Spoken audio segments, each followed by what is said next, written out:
How's everyone doing? Thank you for coming to my channel, HD Nation.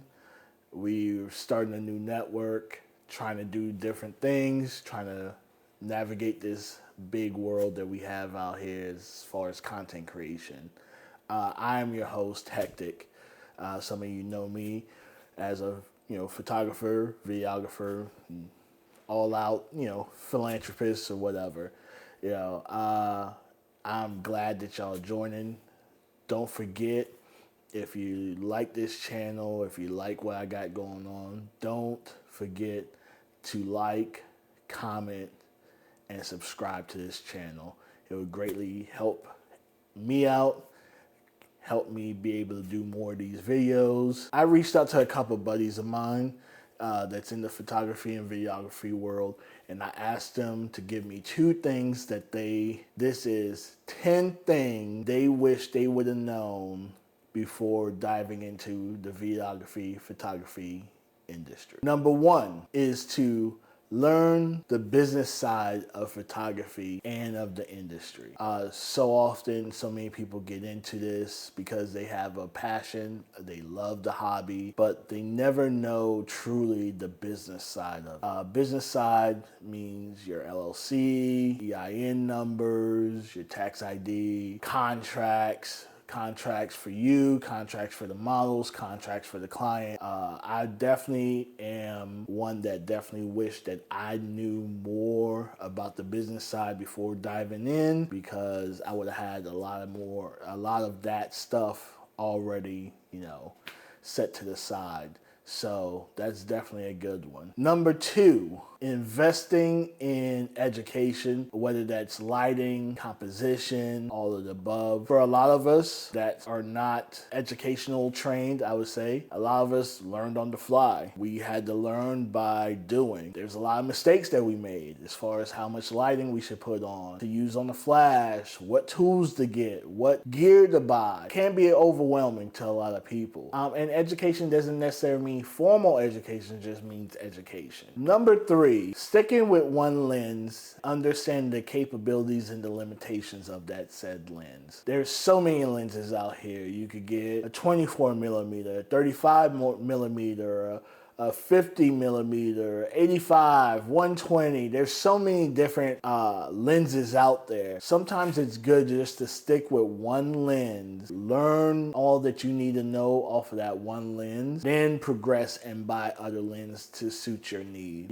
Everyone knows one of the best lenses to use, especially for portrait photography, is the 85 millimeter. But with the 85 millimeter, distance has to be further. If you're shooting in hotels and crimped spots that you don't have a lot of spaces, maybe an 85 is not good for you. A good medium, honestly, is a 35. When I first got in, I learned on the 35 millimeter. Of course, I have so many different lenses now. My 2 favorite lenses to shoot as far as portrait goes would be the 50 millimeter and 85. I haven't gotten up to the 120s yet and all that. Those are right now my sweet spot. Those are what I love to shoot off of. Number 4, this kind of goes and ties into number 3, experimenting with different lenses. Whether it's renting them or contacting a buddy who may have the same lens that you've been looking at to test it out. Also testing out lenses that have, where the aperture, they have lower aperture numbers. Instead of doing a 2.8, you might want to see what a 1.4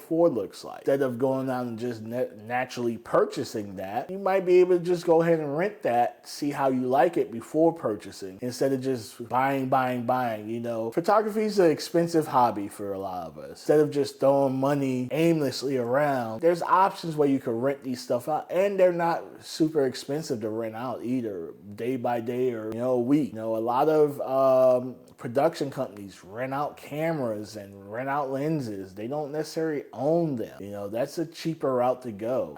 And it's cost effective, Number 5, this one I feel is a huge one. Becoming an assistant or shadowing a veteran photographer or videographer for 6 months. Especially if you one of those people that really, really want to learn this business. There's some people that will willingly take you under the wing and show you the ropes, show you the ins and outs. They're also going to show you the best practices that works for them or that has been working market for that. There's some people that's going to show you how to edit better. There's going to be people that shows you how to use lighting better. There's some people that, man, their lighting is superb regardless of what setting they are in. Like, they always able to dial it in. So yeah, mentoring under, being a mentee under someone for a couple months, whether it's wedding photography, portraits, landscape, whatever it is, you know, find someone in that field, reach out to them and see if they're willing to, you know, teach you. Especially with this industry, how it's turning out now, sometimes that's very viable. It's more viable than going to school and learning some of these things. And today's sponsor is Motivate Image.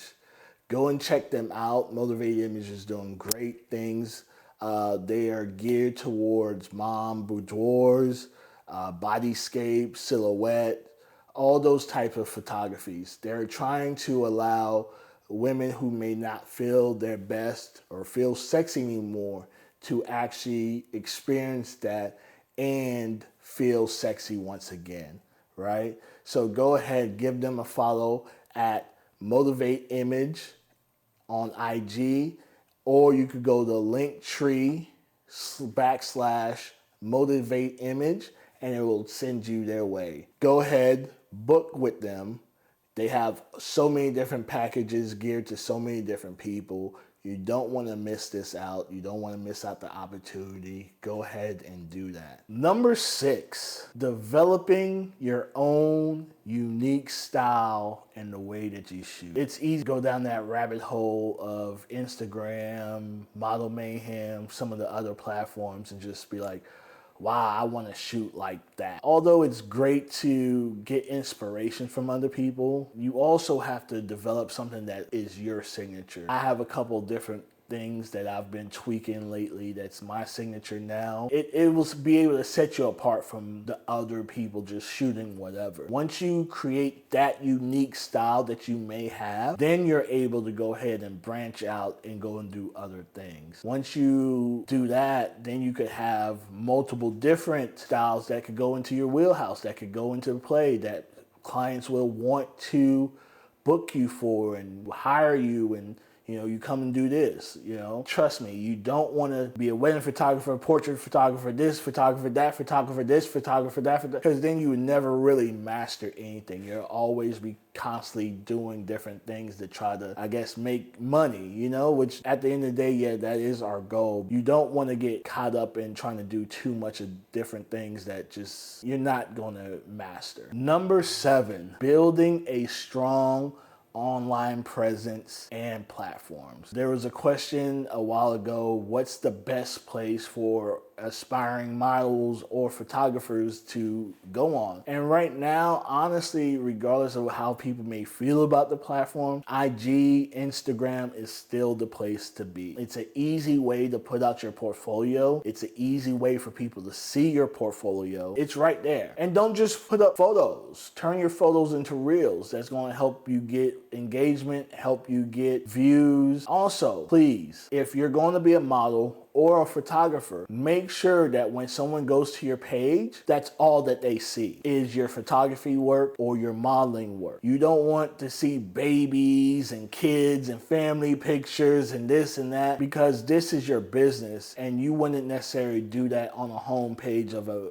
company. Don't do it for your Instagram as well. Let that Instagram work for you. Let that Instagram be your portfolio, and only put out the best stuff that you feel is quality. Don't just put out anything just to say that you put something out, because that's not necessarily going to work either. Number 8, network. Don't be scared to reach out to people and want to work with. We're in this, like I said, we're in a weird time right now where people are often throwing up who should pay whom, and should the model pay the photographer, or should the photographer pay the model? If you don't have a portfolio on either side, or if there's something that you specifically want, either work for TFP, which is time for print, aka trade, or pay the other person to get you what you're looking to add to your portfolio. Models could pay photographers, photographers could pay models, and it doesn't make you any less than when you pay someone else. And what you are paying for is for that work. If you're looking for something specific, great, pay for that if someone gives you a rate. Now, if you are willing to work for trade because it might be mutually beneficial to you and the other person, then do that as well. We need to get outside of our heads of where we are feeling more important than either other side, especially with the rise of AI. Once that becomes a real, I mean, it's already a real thing, but once it really gets tweaked, a lot of people are going to be without a job. So you could be behind the 8 ball or in front of it. You just don't want to get caught lacking. So network, reach out to people. If you're flying into a specific city, don't be scared to reach out to people in that specific city. I mean, I would give them more of a heads up than versus, hey, I'm flying to your city tomorrow. Go ahead and reach out to them, and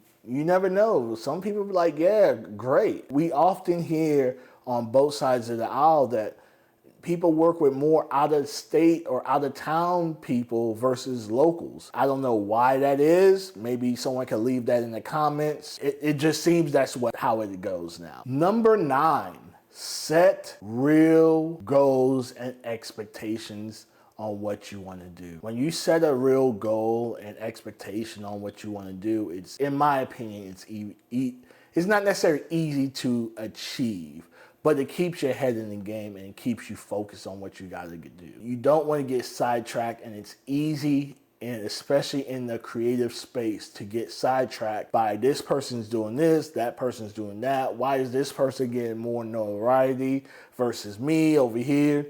It's so easy to do. Keep focused on what you have to do, whether you need to do affirmations or a chart or a calendar or whatever you need to do to keep your head in the game, and focus on what you have going on. You know, if you're not getting a lot of bookings and stuff of that nature, then maybe you need to look at your rates. Maybe you need to look at your reach. Maybe you need to look at how you're maneuvering, or sometimes your portfolio. Sometimes your portfolio just does not speak to the other side.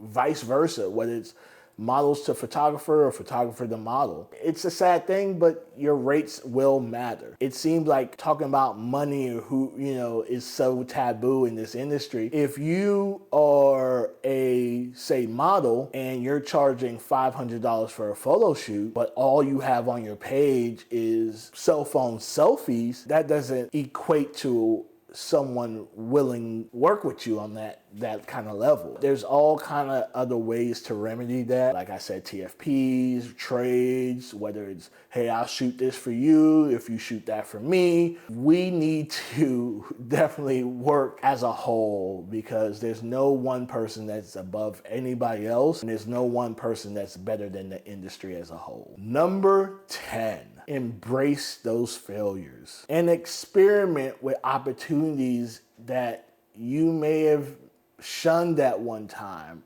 Sometimes those things that we think we would have never been into or interested in, sometimes being the best shoots. Like I've had where I went out into the middle of the woods with a model and she's climbing trees, and I'm just like, but at the end of the day, it ended up being a very, very, very fun shoot, especially when, you're bouncing ideas off of each other and you're working those creative juices. I understand that no one wants to lose time nor money. However, unfortunately, sometimes you're going to lose time and money. You have to accept that fate. If you don't, then this is not for you. And that's not to discourage anyone. It's just reality. You have to be able to say that, hey, I understand I'm gonna get cancellations. I understand that I might book locations and people may not show up. That is